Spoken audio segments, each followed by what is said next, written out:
Brian? Yes, I'd like to begin. Again, my name is Brian, and I'd like to talk to you a little bit about marine hydrokinetic turbine theoretical design that I did with my classmate Annie. It was in partial fulfillment for a applied fluid mechanics class. Let's start. Some basic terminology. For marine hydrokinetic turbines. I guess one area you want to look at is cavitation, which is rapid changes in pressure in a fluid that cause vaporization and the formation of cavities or bubbles. This can cause surface erosion when the bubbles collapse, causing damage to the surface. Also causes efficiency loss in turbines. Again, it's something you want to avoid in design. Another area we look at is flow separation, as where the fluid flow becomes detached from the surface of an object due to an adverse pressure gradient, thus forming eddies and vortices. It usually occurs when cavitation occurs, and again, is something to be avoided in design. Tip speed ratio is something we will look at a little further. It's the ratio of the tangential speed of the blade and the actual fluid velocity. What we designed is a horizontal axis turbine, a tidal current turbine where the tide currents flow parallel to the axis of rotation of the rotor. It can be seen in the picture to the left. You have a wind turbine and a water turbine. They're both 1 megawatt turbines. The water turbine is a little smaller in diameter due to the fact that water is more dense than air and carries more energy. I guess horizontal axis turbine, it's most common, also known as HATCT, horizontal axis tidal current turbine. Some design selection criteria. I guess the floating design was selected. It's shown on the far right. Our location was off the Oahu coast, about 100 kilometers. Location criteria, we're looking for current velocities to be between 1 and 3 meters per second. Anything faster than 3 could lead to cavitation, and less than 1 would not produce enough power. The turbine concept chosen is the horizontal axis turbine. Again, it's the most common and least complex in design. And one more time, we want to avoid cavitation and flow separation. I guess a rule of thumb we found in literature was for the tip velocity, anything less than 7 meters per second. Some basic equations that were provided in literature and that we're using the calculations. The tip speed ratio, basically tip speed ratio is the rotation speed times the radius of the blades divided by the current velocity. And that's converted from radius per second to revolutions per minute. And this is the power coefficient. Basically power in watts divided by the seawater density, area swept rotor, and the current velocity. And lastly, the Reynolds number. We calculated overall Reynolds number, and Reynolds number was calculated each node. My analysis, as we'll get to later. Reynolds number is again a dimensionless number. Basically, the density, the water times the diameter of the blades times the current velocity divided by dynamic viscosity. Some inputs and data sources we use. I guess our location depth is about 4,500 meters deep. However, our turbine will be resting on the surface, so the depth is just something that we looked into to get an idea of how we're going to mount the turbine. Current velocity, we're looking at about 1.9 meters per second, based upon data we saw from the Coastal Observation and Research and Development Center website. Again, our location, 100 kilometers off the Honolulu coast. There's latitude and longitude. Water density, we're looking at about 1,025 kilograms per meters cubed. This will be from a source at NOAA. Water viscosity, shown there. Blade tip to tip diameter, about 18 meters. The tip speed ratio is about 4.4. We chose that from the aerodyne outputs. We'll get into that a little later. The material of the blades, we went with aluminum alloy. And blade type, it's about a NACA 63-8 airfoil. And 5-degree set angle. Proposed location, we're looking at latitude and longitude shown there in the coordinates. That's from the Coastal Observation Research and Development Center. Again, showing the about 1.9 meters per second velocity. The depth again is about a little over 4,500 meters deep, shown from Google Maps. The theoretical velocity profile at our location, we calculated it using the power law, but the 1/7 power law was used with a bed roughness of about 0.32 was assumed, which corresponds to a typical value used in shelf sea oceanographic research, as we found in literature. And we also graphed a parabolic profile, which is usually used for air, but we just graphed it for comparison purposes. So kind of where we're at, again, this is a surface-mounted turbine, so I'm more concerned about the velocity at the upper part of the curve. Getting into blade element momentum theory. What is BEM? It's an analytical model that iterates between momentum theory, which is used to drive the axial and circumferential inflow factors, and blade element theory, which is used to model the section and drag torque. Originally published by Glertz in 1935. The blade is divided into elements along the length. 2D aerodynamic forces and moments are calculated at the nodes, 1 node per element, as distributed loads per unit length using a linear control volume. Loads are integrated over the blade length to approximate 3D loads over the entire blade. Some assumptions that BEM makes: uniform and steady inflow over the annular elements, zero flow along the blade length, and the annular control volumes are independent of each other. The positives are BEM theory models are fast and efficient. It's a large number of trials can be run before the use of higher cost computational tools. Negatives, it's not suitable for accurate estimation of wake effects, complex 3D flow, or dynamic stall and chord-wise loading.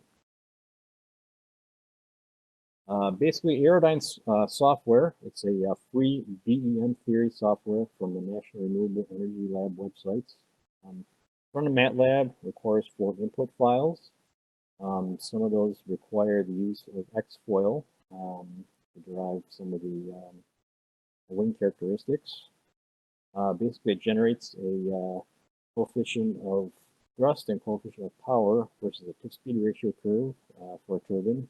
And perform a cavitation check at each node for each TSR iteration step.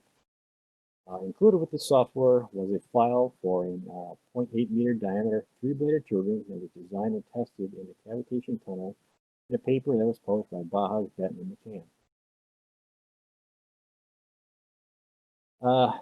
Basically, the calculation process for our design, basically we ran the simulation in Aerodyne, and the Aerodyne calculations were compared with the test data that was published in the paper. And we came up with a plot of the coefficient of power and coefficient of thrust versus the tip-speed ratio. Was generated for both sets of data. You can see the Aerodyne calculations are the solid and dashed lines, and the experimental values are the diamond and circles. From there, we basically chose an appropriate tip-speed ratio that will avoid cavitation, maximize the power. Basically, we found that the tip-speed ratio was about 4.8425, the CP of about 0.4377. Basically, we had to go through the data that was generated by Aerodyne and find the point at which cavitation begun. And we found that point and then backed off 1 point to the point where there was no cavitation and chose that. And that's reflected by the CP and TSR values we're shown here. Basically, the TSR and CP are used to determine the estimated power generated and the turbine RPM. We also generated a calculated very general Reynolds number. Our calculations and comparative results. The Bahaj, Benton, and McCann turbine and other sources claim to get about 1,000 kilowatts of power using an 18 meter to 20 meter in diameter turbine at about 2.5 meters per second current velocity. Some calculations using our site's location at a current velocity of 1.9 meters per second and an 18-meter diameter turbine yielded about 391.5 kilowatts of power. This was compared to the velocity used in the paper by Vaj with a velocity of 2.5 meters per second and a diameter of 18 meters. And we were able to get more power, about 891.9 kilowatts. So our turbine looks like it will be enough to power about 98 homes, assuming each home consumes about 4 kilowatts of energy. Using a duct with a marine hydrokinetic turbine. What does a duct do? Basically, it acts as a nozzle, increasing the velocity to obtain more power from a fluid stream. The Bernoulli analysis shows that increasing the velocity will decrease the pressure at the duct exit or turbine inlet. Decreasing this duct exit pressure could result in a decrease in the cavitation number, thus increasing the likelihood of cavitation. Since cavitation is much more likely in turbines located near the water surface than turbines located on the ocean floor, which ours will be on the surface, we chose not to use a duct in our design.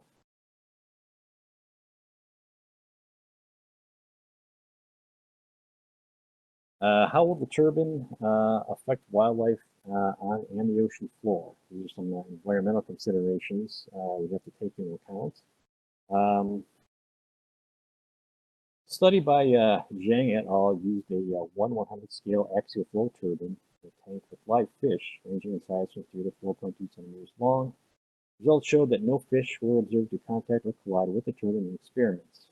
Another study done by Romero Gomez Richmond used a computer simulation of a turbine and fish ranging in size from 100 to 760 millimeters in length, with a low mortality rate, less than about 4%, which is consistent with previous experimental observations.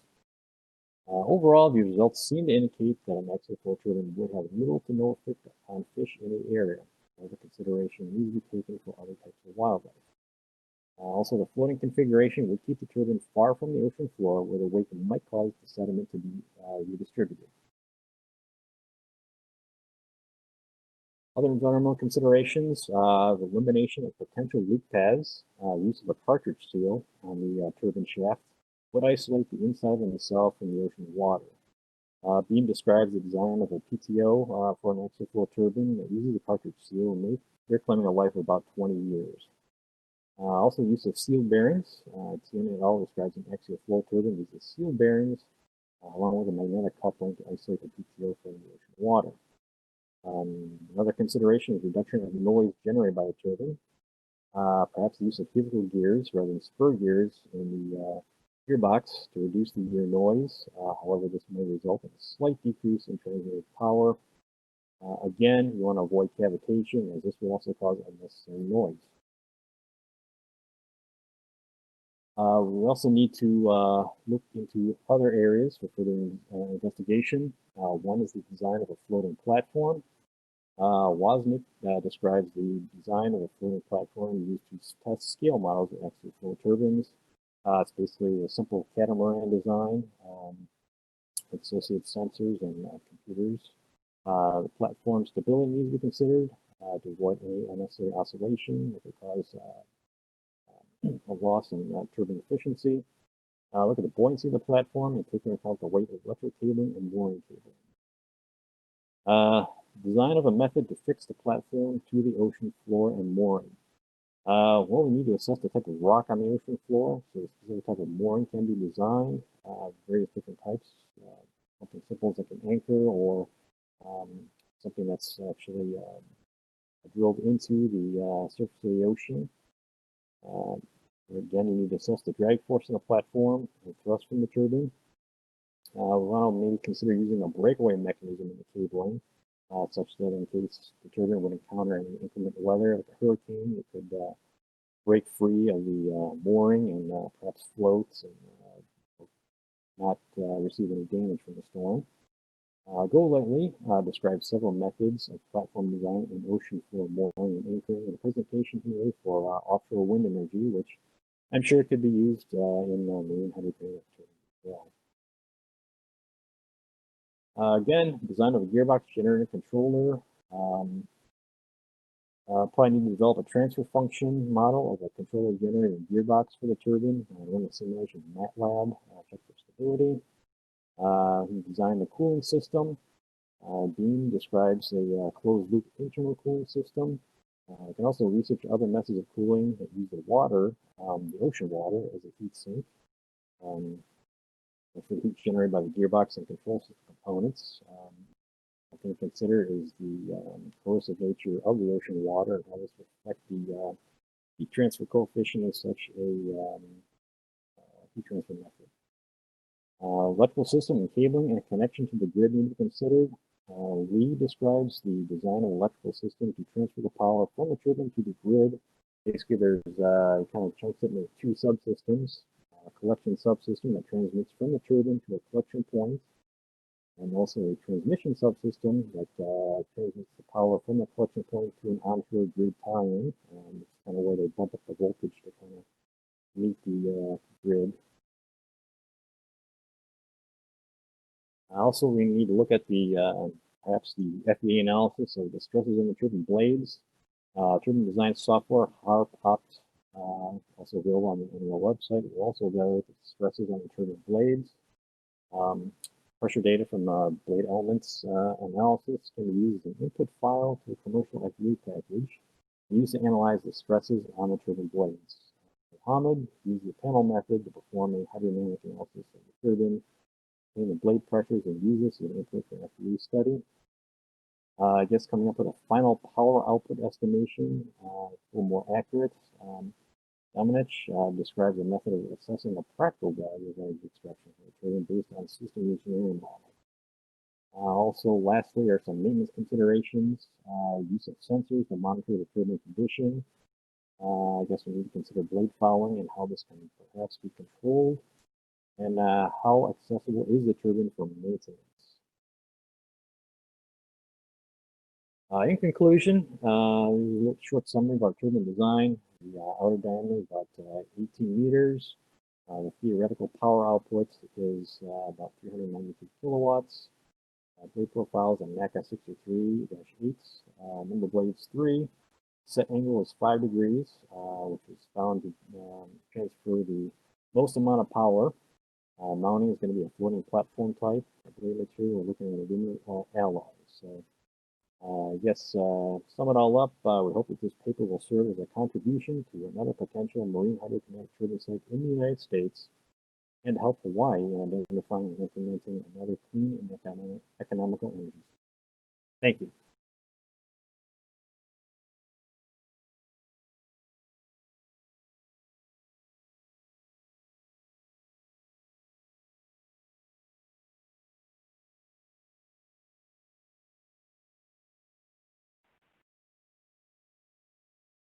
Great, thank you, Brian. That was very interesting. We'll stay online and look out for questions on the live stream. To the people in the audience, if you have any questions, you can type them into the chat window to the right on the live stream.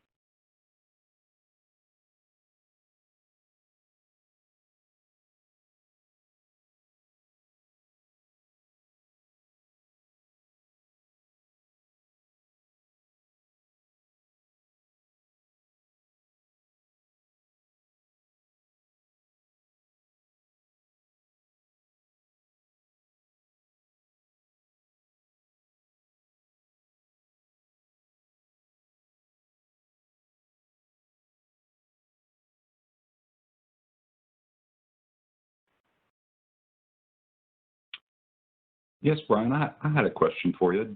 What are in your presentation, you said the vertical axis turbines are most common because they're simpler. What are the challenges of I'm sorry, I'm getting that backwards.